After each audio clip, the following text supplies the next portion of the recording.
있습니다. 하나님, 오늘도 강단의 꽃꽂이로 섬기는 이순옥 권사님이 있습니다. 하나님을 사랑하는 권사님을 주님 붙들으시고 강건케 하여 주시고 평안을 더하여 주시며 기도하는 제목들이 이루어져 하나님 앞에 영광 돌릴 수 있도록 도와주시를 원합니다. 특별히 자녀들이 복을 받기를 원합니다. 아버지 하나님, 또한 손주들을 주님께서 사랑해 주시고 축복하셔서 건강하게 도와주옵시고 아버지의 지혜와 총명으로 주님 앞에 영광 돌릴 수 있도록 두 손 들어 복을 내려 주시옵소서. 하나님, 이 시간 말씀 듣겠습니다. 말씀으로 주님을 만나게 하시고 하나님을 만나는 은혜의 시간 되게 하여 주시옵소서. 예수님의 이름으로 기도합나이다. 아멘. 미랄의 영광이라는 제목으로 말씀을 전가하겠습니다. 지난해 10월 26일에 경북 봉화에서 아연채굴 광산이 붕괴되어지면서 그 안에서 갇혔던 강부 2명이 221시간 약 열흘 만에 극적으로 구조되어서 생환되어지는 그런 일이 있었습니다. 그때 온 국민이 감동을 받고 박수를 보낸 적이 있습니다. 이들이 사고 난 지 221시간을 무너진 광산 안에 있으면서도 구조된 것은 그들을 구조하기 위해서 포기하지 아니하고 끝까지 구조에 힘썼던 구조대원들이 있었기 때문입니다. 지금 튀르키예 지진 사고로 매몰되었던 자들이 구조되어지는 그런 일들이 보도되어지고 있습니다.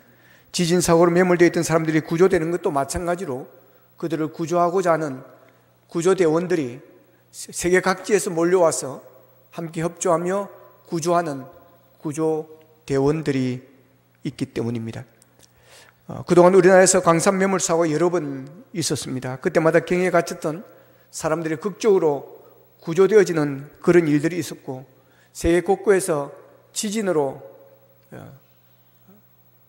많은 사람들이 갇혀 있었던 그런 사람들이 구조되어지는 그런 일들이 많이 있었습니다.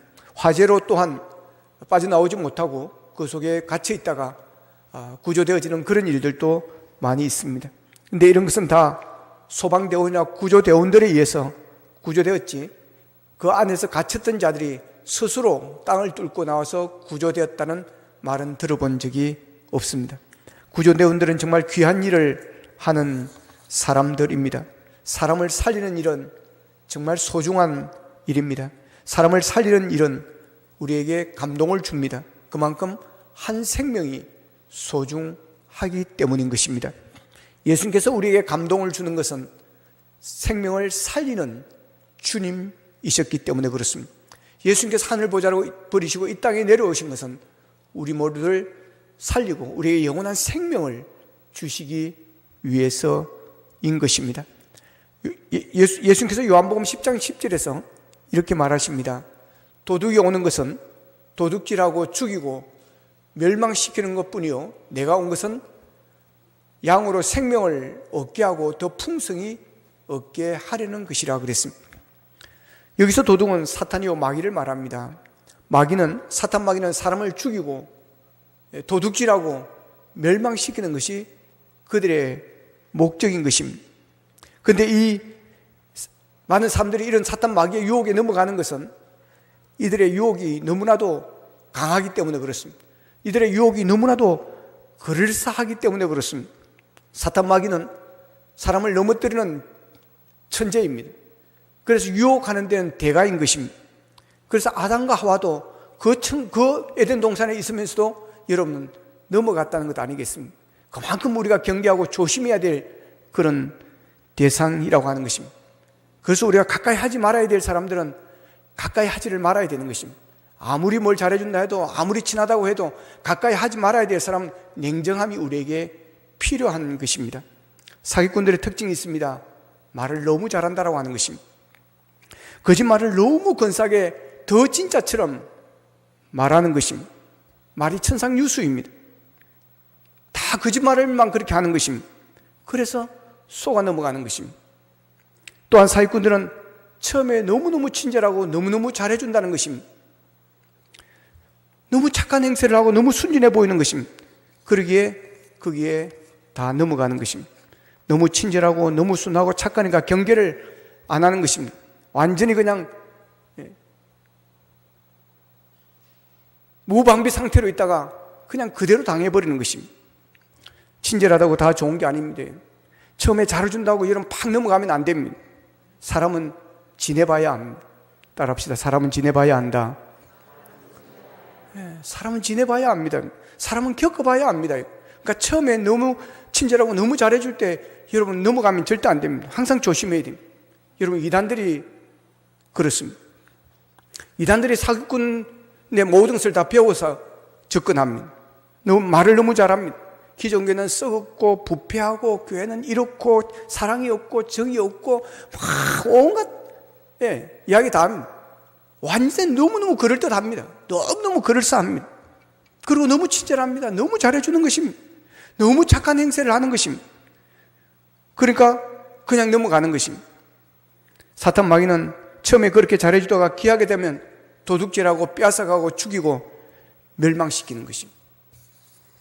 그러나 예수님이 이 세상에 오신 것은 양으로 생명을 얻고 하고 더 풍성히 얻게 하기 위해서였습니다.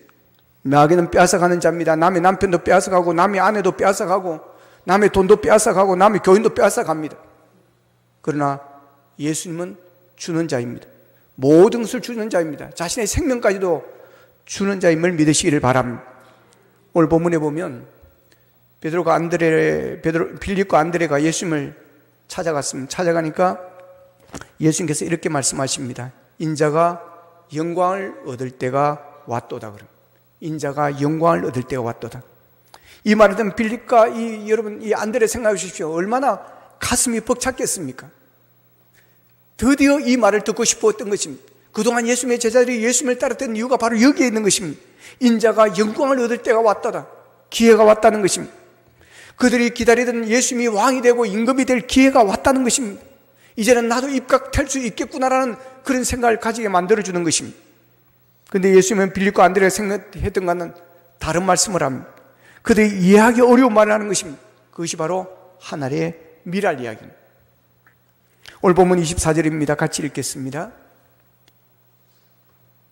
시작. 내가 진실로 진실로 너에게 이르노니 하늘의 밀이 땅에 떨어져 죽지 아니하면 하늘 그대로 있고 죽으면 많은 열매를 맺느니라. 아멘. 이 제자들은 예수님의 영광을 얻을 때가 왔다고 하는 것을 예수님이 왕으로 임금으로 될 것을 생각했는데 이게 웬 말이냐는 것입니다. 웬 하늘의 밀알이 죽고 썩어진다는 이야기를 하는 것입니다. 임금이 되는 것과 하늘의 밀알하고는 이게 너무 차원이 다릅니다. 격이 다르고 높이가 다르고 영광이 다릅니다.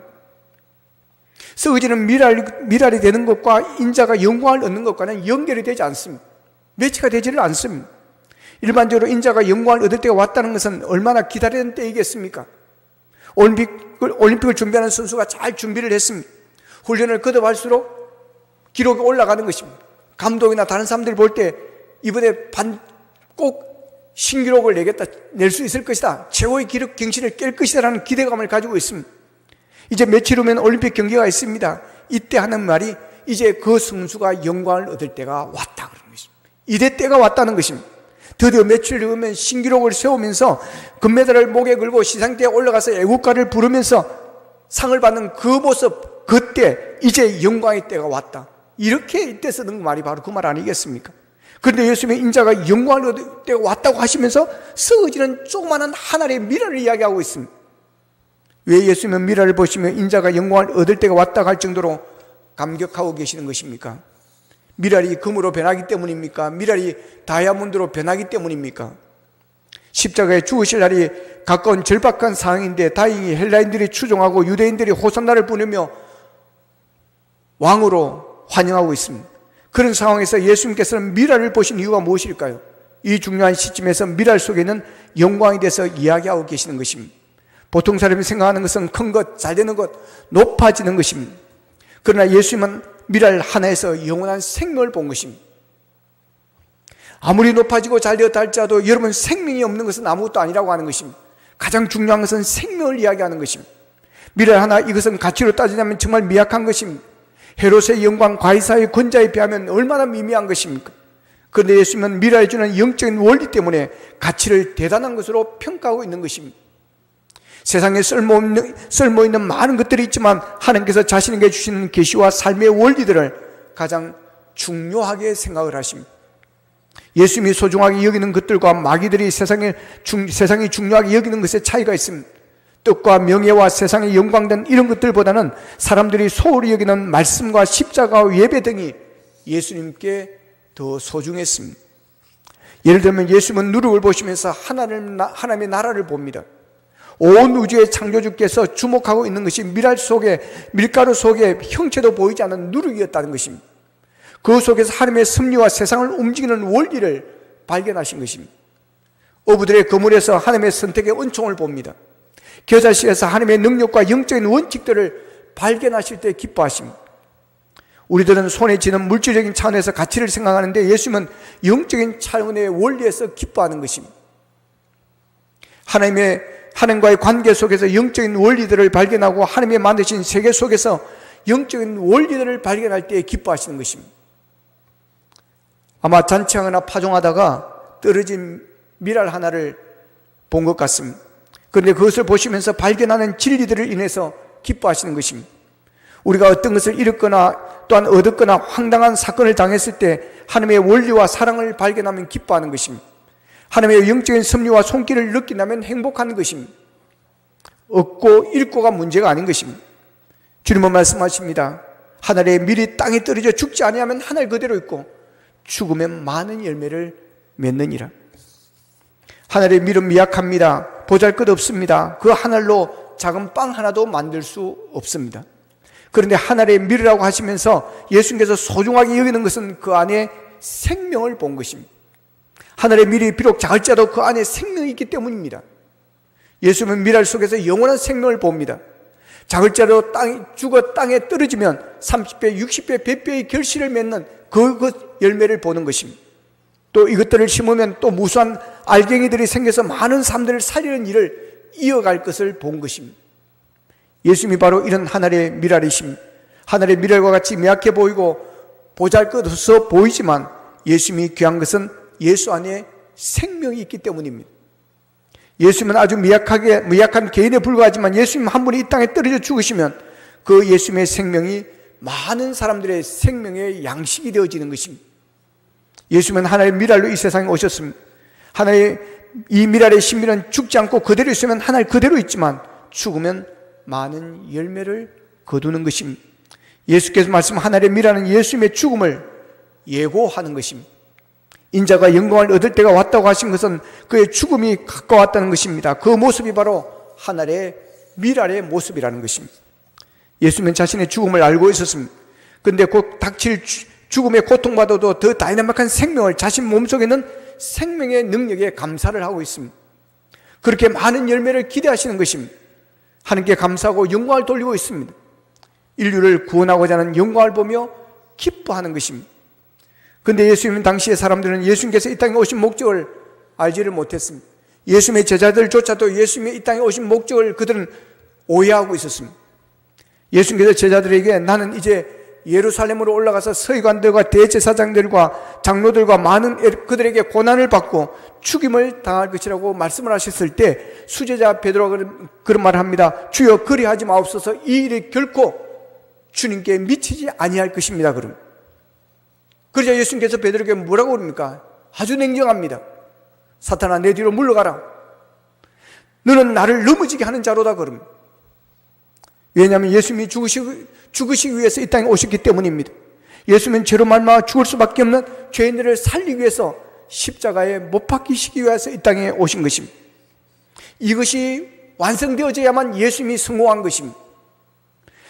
그것에 실패하지만 주여 오시면 실패하는 것입니다. 하나님의 뜻을 이루지 못하는 것입니다. 그래서 비록 수제자 베드로였지만 정말 아끼는 사랑하는 제자였지만 예수님의 십자가를 방해한다고 생각하고 예수님을 위해서 해주는 것이 아니라 십자가를 지지 못하게 하고 십자가의 죽음을 방해하는 것은 사탄의 일이라고 본 것입니다. 그래서 사탄아 물러가라고 외쳤던 것입니다. 그러니까 예수님께서는 죽은 자들 살리기 위해 이 땅에 오시고 죽으셨습니다. 그런데 하늘의 미라는 죽음으로 끝나지 않습니다. 죽지 않으면 하늘 그대로 있지만 죽으면 많은 열매를 거둡니다. 땅에 떨어진 미라는 자기의 죽음을 체험합니다. 많은 열매를 맺기 위해서 자기 본래의 모습은 죽고 썩어 없어지는 것입니다. 그렇게 자신을 희생함으로 많은 열매를 거둡니다. 그처럼 예수님은 십자가에서 죽음을 경험하십니다. 예수님의 희생을 통해서, 죽음을 통해서 좋은 열매를 맺으십니다. 예수님은 우리에게 풍성한 생명을 주시기 위해서 하늘의 미랄로 자기를 희생하셨습니다. 십자가는 우리를 위해 대신 희생하신 예수님의 사랑, 하나님의 사랑을 잘 보여주는 상징입니다. 그런 예수님의 희생이 있었기에 우리가 죄의 사함을 받았습니다. 어렵다함을 인정하고 하나님의 자녀가 되고 영원한 생명을 우리가 얻게 된 줄로 믿으시기를 바랍니다. 이 값진 예수님의 희생이 없었던들 우리는 아직도 죄의 사함을 받지 못했을 것입니다. 우리는 영원히 멸망받을 운명이었을 것입니다. 그런데 예수님이 하늘의 미랄로 희생제물이 되심으로 우리는 죄에서 자유함을 얻게 되었고 새로운 생명을 얻게 되어졌습니다. 생명의 열매가 많이 확산되는 비결은 미랄이 땅에서 떨어져 죽는 것 외에는 다른 방법이 없습니다. 중앙아프리카 선교하던 조지 아틀레이라고 하는 젊은 선교사가 원주민들의 창과 몽둥이를 맞고 죽어갔습니다. 그러면서 그의 손에 들려있던 영국제 윈체스터 연발총의 방아쇠를 끝까지 당기지를 않았습니다.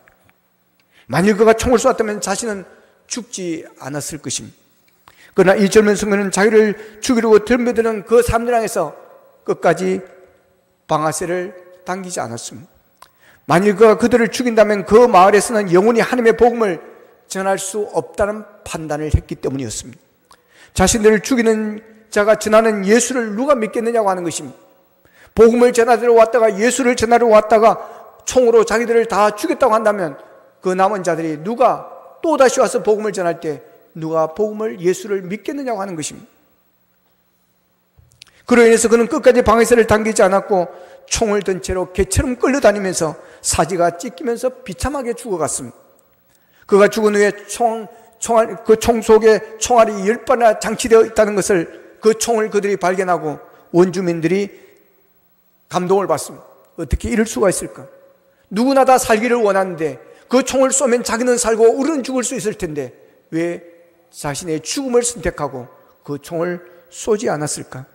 여기에서 그들은 그리스도의 사랑을 느끼게 되어지는 것입니다. 그 사람의 사랑을 느끼게 되어지는 것입니다. 복음의 위대함을 느끼게 되어집니다. 그래서 그들은 늦게나마 원주민들이 회개를 하고 예수 그리스도를 영접합니다. 이 선교사님이 바로 하늘의 미랄이셨습니다. 그가 죽음으로 수많은 열매를 거두었습니다. 이 선교사님이 하늘의 미랄에 떨어져 죽음으로 생명의 열매가 풍성해졌습니다. 이게 바로 미랄의 신비입니다. 오늘 본문에 보면 하늘의 밀이 많은 열매를 거두는 데는 먼저 땅에 떨어짐이 있었다는 것입니다. 땅에 떨어졌다는 것이 얼마나 중요한지 모릅니다. 땅이 없으면 생명을 살리는 일이 없습니다. 그럼더미가 생명을 살리는 모판입니다. 그래서 예수님께서 하나님의 밀이 땅에 떨어지라고 말씀하신 것입니다. 떨어짐, 낮아짐, 하강의 곡선에서 생명의 확장이 있습니다. 하나님 앞에서와 사람 앞에서 폭삭 엎드리는 사람이 은총으로 올라갈 수가 있습니다. 아무리 훌륭한 사람이라도 하나님께서는 떨어뜨린 후에 높이셔서 사용하십니다. 그렇기 때문에 여러분 떨어짐을 너무 두려워하지 마시기를 바랍니다. 떨어짐이 있을 때 하나님께서 나를 쓰시려고 하는구나 여러분 믿으시기를 축복합니다. 사람은 자신의 절망에 보아야 하나님을 온전히 의지할 수 있기 때문입니다. 그때 비로소 하나님의 사람으로 강하게 쓰임을 받을 수가 있습니다. 그때 자기 일을 안 하고 하나님의 일을 할 수 있습니다. 모세를 보십시오. 애굽의 왕자였다가 목동으로 남의 양이나 치는 그런 낮아짐을 경험하고 이스라엘의 목자가 되었습니다.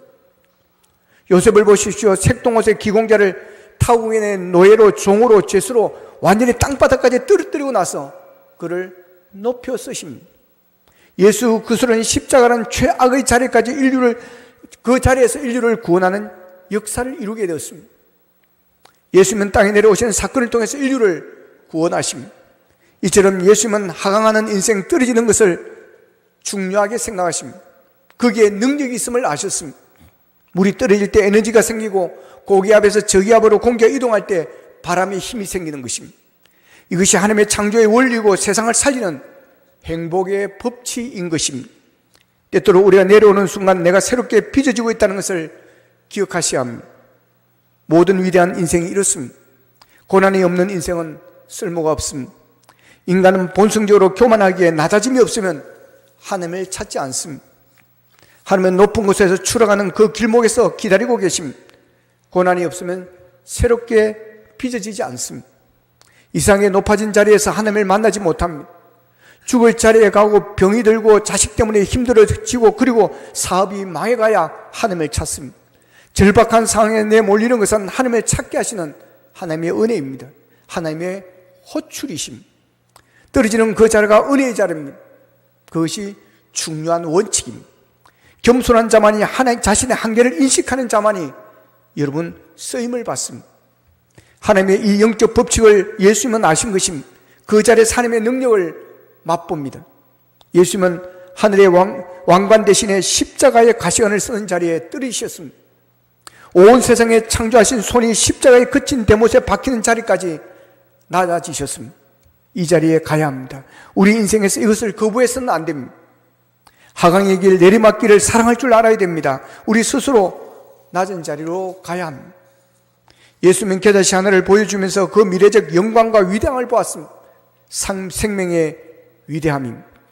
여러분, 하늘의 미랄처럼 낮추는 자가 되어지기를 원합니다. 영광스러운 높은 자리에 올라가야만 위대한 생활이 될 것으로 생각하는 그런 착각에서 우리가 벗어나야 됩니다. 작은 것을 소중히 여기고 무력한 사람들을 귀하게 여기는 마음을 가지시기를 바랍니다. 주님은 미랄의 떨어짐 속에서 위대함을 발견한 것입니다. 우리도 미랄같이 낮은 자리, 낮은 사람들에게 위대함을 느낄 수 있는 그런 은혜가 있기를 원합니다. 예수님은 하늘의 미랄을 통해서 죽음의 영광을 아셨습니다. 그래서 영광을 얻을 때가 왔다고 말씀하시는 것입니다. 문자적으로 생명을 포기하는 것만이 아니라 자아가 죽는 것을 의미합니다. 25절에 보면 이것에 대한 설명이 나와 있습니다. 자기 생명을 사랑한다는 것은 죽는 것입니다. 자신에게 집착하면 자신을 잃어버리고 망가뜨리게 되어지는 것입니다. 자기만 살려고 하다가 모두가 죽게 되어지는 것입니다. 우리나라 역사를 뒤돌아보면 지금으로부터 약 100년 전까지만 해도 양반과 쌍놈으로 나뉘어져서 양반들은 노동을 하지 않는 반면에 쌍놈이라 불리우는 천민들은 힘들게 노동을 하며 천한 일을 하였습니다. 그런데 함경도 어느 고을에 백정이 살고 있었습니다. 이 사람은 힘이 대단히 센 사람이었지만 그를 모르는 그런 무식쟁이였습니다. 그러나 열심히 일해서 돈을 많이 벌어서 부자가 되었습니다. 그 마을에 또 한 사람이 있었습니다. 그 역시 도살장에서 소 가죽을 벗겨서 여러 가지 가죽 물건을 만들어 파는 그런 하루 계급이었습니다. 그런데 이 사람도 열심히 일을 해서 돈이 많이 벌어 부자가 되었습니다. 어느 날 가죽을 만들어 파는 사람이 백정인 친구에게 여보게 돈을 주면 양반을 살 수 있다네. 우리 이곳에서 가시받으며 살지 말고 그 양반 사서 우리가 저 전라도 지방에 가서 함께 살세. 그리 제안을 했습니다. 기가 쏠깃했습니다. 이 백정인 그도 돈을 많이 벌었기 때문에 친구의 제안을 받아들여서 두 사람이 함께 양반을 샀습니다. 그리고 전라도 지방으로 이사를 가서 집을 짓고 그곳에서 사이좋게 잘 살았습니다. 그런데 하는 두 사람 사이에 싸움이 붙었습니다. 심한 싸움이 붙었습니다. 백정일을 했던 사람이 가죽 일을 했던 사람보다 힘이 더 세기 때문에 둘이 싸움을 하는데 이 백정했던 사람이 그 친구를 땅바닥에 내동댕이 치고 위에 올라타서 막 두들겨 팼습니다. 그러자 밑에 깔려서 막고 있던 가죽 일을 했던 사람이 속이 상하고 분해가지고 많은 사람들이 싸움 구경한다고 몰리던 그 자리에서 내 이놈 백정놈이 감히 이런 행패를 부리느냐 하고 막 소리를 질러버렸습니다. 그러자 위에 올라타고 때리던 백정도 마찬가지로 내 이놈 가죽을 팔아먹고 돈 버는 이 천한 놈이 어디냐 큰 소리를 치냐고 막 소리를 쳤습니다. 싸움 얼마 되는 동네 사람들에게 들통이 나버렸습니다. 두 사람이 한경도에서 많은 돈을 주고 양반을 사서 양반 행세를 했다는 것을 사람들이 알아버렸습니다. 결국 두 사람은 동네 사람들에 의해서 관가에 잡혀가게 되어지고 양반을 박탈당하게 되어지고 양반을 돈 주고 사서 행세를 했다는 제목으로 감옥살이를 하게 되어지고 그러면서 두 가정 모두 다 패망하게 되었다는 이야기입니다. 무엇을 교훈하는 이야기입니까? 갈라디아서 5장 15절 말씀입니다. 서로 물고 먹으면 피차 멸망할까 하노라. 너 죽으면 내가 사는 것이 아니라 너도 죽고 나도 죽는 것입니다. 다른 사람을 죽이는 것이 사는 비결이 아닙니다. 몸부림치며 치는 것이 사는 비결이 아니라 죽는 것이 사는 비결이고 죽어야만 하는 것입니다. 우리가 사는 비결은 하늘의 미랄이 되어 죽는 것입니다. 그곳에 평화가 있고 화목이 있습니다. 우리 가정에 누군가 자신의 생명 같은 시간을 죽이고 희생하는 것입니다. 육체의 고난을 감수하며 고생을 자취하는 사람이 있기에 기쁨이 있습니다. 우리 역사에도 민족을 위해서 자기의 목숨을 버린 사람을 가장 중요하게 여기지 않습니까? 그들의 순교적 희생이 있었기에 우리가 자유를 누리고 있는 것입니다. 희생이란 참으로 아름다운 것이요 위대한 힘을 발휘하는 원동력입니다. 부모님의 희생의 삶은 자녀를 훌륭하게 성장케 하는 것입니다. 순국선열의 고귀한 희생이 있었기에 나라가 든든히 서 있는 것입니다. 한국교회가 유례를 찾아볼 수 없을 정도로 성장한 것도 믿음의 선배들의 순교의 피가 이 땅에 뿌려졌기 때문인 것입니다. 앞서간 믿음의 종들의 희생적인 삶이 없었다면 오늘날 한국교회가 이렇게 존재하지 않을 것입니다. 하늘의 미랄은 바로 순교적 신앙을 말합니다. 우리의 믿음의 선배들은 순교자가 되는 것을 영광으로 알았습니다. 예수님의 삶의 원칙들을 알고 있었기 때문입니다. 예수님의 제자들도 그랬습니다. 그 이름들이 하늘의 별처럼 빛나며 새석도록 칭송을 받고 있는 것입니다. 어차피 죽을 인생, 병으로 죽든지 사고로 죽든지 늙어 죽든지 죽음의 고통은 마찬가지입니다. 그런데 주님을 위해서 누군가를 구원하기 위해서 죽을 수 있다는 것은 영광 중에 영광인 것입니다. 죽는 순간에도 열매를 얻는 것이 얼마나 큰 기쁨일까요? 여러분들이 죽는 순간에 많은 열매를 맺는 은혜가 있기를 원합니다. 죽음의 순간에 친척들이 다 구원받는 열매를 맺도록 기도하시기를 바랍니다. 죽는 시간이 영적인 대사건이 되도록 하나님의 영광이 되도록 죽음을 준비하시길 바랍니다. 예수님은 죽음의 순간에 최고의 영광을 하나님께 올리고 가장 많은 생명을 구원한 일을 이루셨습니다. 그러기에 죽어지는 하늘의 미랄을 기뻐하셨던 것입니다. 우리도 죽음의 순간에 하나님께 최고의 사랑을 고백할 수 있으면 얼마나 성공적인 삶을 마감하는 것이겠습니까? 저스틴이라는 유명한 철학자가 있습니다. 변정가로 철학자로서 인생의 의미를 깨달으려고 여러 철학자를 찾아다니면서 온갖 철학을 섭렵했지만 만족할 진리를 찾지 못하고 방황하고 있었습니다. 32살이 되더니 어느 날 조용히 햇볕을 그리다가 인생의 의미를 깊이 생각하였으나 헛되고 헛된 인생이라는 생각이 그의 마음을 사로잡고 있었습니다. 그러다 해변에서 한 노인을 만나서 격이 없이 이야기를 나누는 중에 그 노인은 저스틴의 플라톤의 철학사상을 논박하면서 그리스도를 전했습니다. 그날 이후부터 저스틴의 삶이 완전히 달라졌습니다. 그때 내 마음속에 불이 붙는 것 같았다.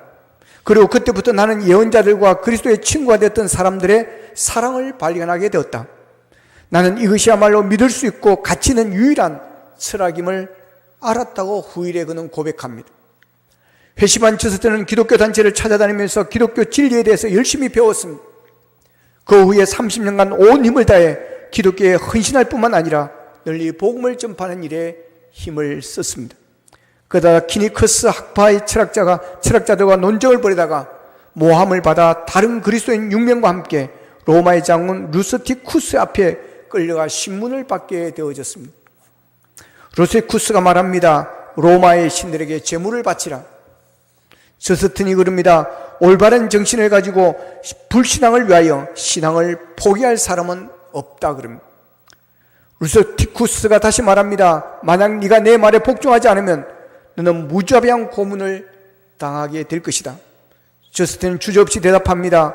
우리 주님 예수 그리스도를 위하여 고문을 받고 그분의 것이 되는 것은 내가 지극히 열망하는 바입니다. 그것은 우리의 주인이요 구원자이신 주님이 행하실 더욱 무서운 우주적 심판 때에 확실한 신임과 구원을 얻는 길이 되기 때문입니다. 그는 그의 친구들과 함께 정죄를 받고 채찍질을 당하고 그리고 목이 잘렸습니다.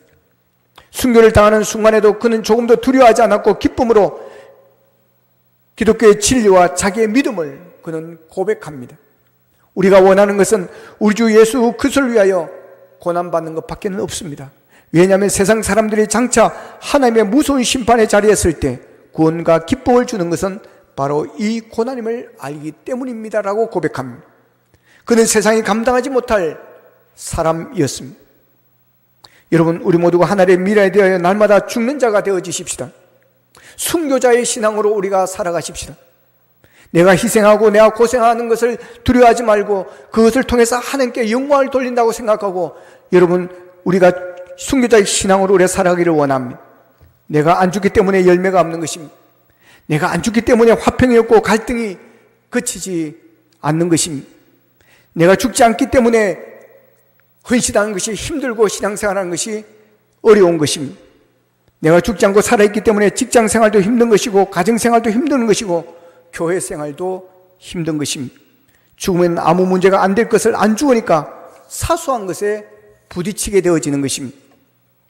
여러분, 누구를 탓하지 마십시다. 내가 하늘의 미랄로 죽지 않은 것을 우리가 반성하고 회개하십시다. 내가 죽으면 가정의 문제도 직장생활의 문제도 교회생활의 문제도 여러분 행복해질 것입니다. 죽으면 편합니다. 죽으면 고민할 게 없습니다. 갈등이 없어지는 것입니다. 근데 어중간하게 죽으면 안 됩니다. 열매를 맺기 위해서는 완전히 썩어 죽어져야 하는 것입니다. 우리의 고집이 죽고 우리의 자존심이 죽고 우리의 교만이 죽고 우리의 죄에 대해서 죽는 삶을 사십시다. 여러분이 하나님의 미라 되어 죽어짐으로 여러분의 가정이 평안해지고 여러분이 함께하는 셀들이 살아나고 여러분의 전도회가 선교회가 교회가 살게 되어지기를 바랍니다. 여러분의 하나님의 미랄로 죽어짐으로 많은 생명의 역사가 여러분을 통해서 일어나기를 원합니다. 주여, 땅에 떨어져 죽어지는 하나님의 미랄이 되게 하옵소서. 이것이 우리의 소망이 되어지고 우리의 기도가 되어지기를 원합니다. 여러분이 하나님의 미랄로 죽는 그 시간이 영적 대사건이 되고 하나님의 영광이 되어지는 그런 죽음의 순간이 되시기를 주님의 이름으로 축원합니다. 기도하겠습니다. 말씀부터 우리 함께 기도하기를 원합니다. 하나님 아버지, 하나님의 미랄 안에 생명이 있기에 예수님은 그 미랄을 통해서 영광을 얻기를 원했습니다. 주님께서 십자가에서 하나님의 미랄로 땅에 떨어져 죽으심으로 수많은 인류를 구원하셨습니다. 우리가 그 하나님의 미랄 되신 주님 때문에, 주님이 하나님의 미랄이 되어주셨기 때문에 우리가 죄 사함을 받고 구원을 받았고 어렵다 인정함을 받았고 하나님의 자녀가 되는 복을 받았습니다. 이제 우리 안에 주님의 생명을 주셨으니 이제 우리가 그 하나님의 미랄이 되어지기를 원합니다. 아버지 하나님이여, 하나님의 미랄 그대로 있으면 열매가 없고 죽어지면 열매를 거둔다고 하셨습니다. 아버지 하나님, 우리가 죽지 않았기 때문에 열매가 없었습니다. 내가 죽지 않았기 때문에 아버지 하나님의 사는 것이 힘들었습니다. 신앙생활하는 것이 힘들었습니다. 이제 하나님의 미랄로 죽게 되어지기를 원합니다. 그래야 주님 주시는 평안을 누리게 하여 주시옵시고 우리를 통해서 아버지 하나님이여 살아난 생명의 역사가 있게 도와 주시옵소서. 다 같이 기도드리겠습니다. 사랑하신 아버지 하나님, 감사하고 감사합니다. 오늘 또 아버지 하나님이여 미랄에 대해서